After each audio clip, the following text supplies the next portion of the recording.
પાણી અછત સર્જાતા લોકોમાં રોષ જોવા મળ્યો। પાણી પુરવઠા વિભાગને કારણે કેટલાક ગામો પીવાના પાણીથી વંચિત રહ્યા છે। 7 વર્ષથી ઈશ્વરિયા સુધારા યોજના દ્વારા અપાતું મહી નદીનું પાણી નદીઓની માફક વહી રહ્યું છે, જેના કારણે કેટલાક વિસ્તારોમાં 1 મહિનાથી લોકો પાણી વિના વળખા મારી રહ્યા છે।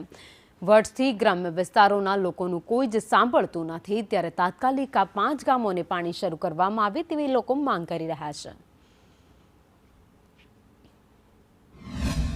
7 વર્ષથી આ પાણી લાઈન તૂટેલી છે। તંત્રને અવારનવાર અરજી દેવી છે, કોઈ ધ્યાન દેતું નથી અને પાણીના ધાંધિયા રહે છે। આજુબાજુના ગામમાં કોઈને પાણી મળતું નથી।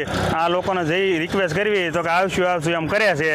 બીજા નંબરમાં જે કોઈ પાર્ટી મતભેદ લેવા આવે તો કે કામકાજ હોય તો અમારું કહેજો, ગમે ત્યારે જેમ પૂછે છે ત્યાર પછી એને કે પોતાને જ પાણી ઊભા રાખીને બતાડી। હું અત્યારે ખેડૂતની જમીન ફાર્મે રાખું છું। અત્યારે મારી આગળ વાહન છે તો કોઈ બૈરાઓ છે, દીકરીઓ છે, અત્યારે એ પાણી જે આ 3 કિલોમીટરમાં લીકેજ છે નર્મદાનું, તો એમાં અત્યારે રસ્તામાં એવી પોઝિશન છે કે કોઈ જળ આપશે, કોઈ ડેંડા છે, કોઈ આ તે દીકરીઓને હાલીને જવું કારવવું, તો એમાં કોઈ અમારી જાનહાનિ નથી। અત્યારે અમે કેટલી અવારનવાર અરજી આપ્યા કર્યા છે, તો અમારે એમાં કોઈ આ તંત્ર ધ્યાન દેતું નથી। સાવરકુંડલાથી તમે ગોખરવાળા જાઓ એટલે ગોખરવાળાથી શેત્રુંજી નદી સુધીનું 2 કિલોમીટરનું જે અંતર છે, ત્યાં મહી નદીની જે મહી નદી માટેનું જે પાણી આવે છે એની પાઇપલાઇનો નાખવામાં આવી છે।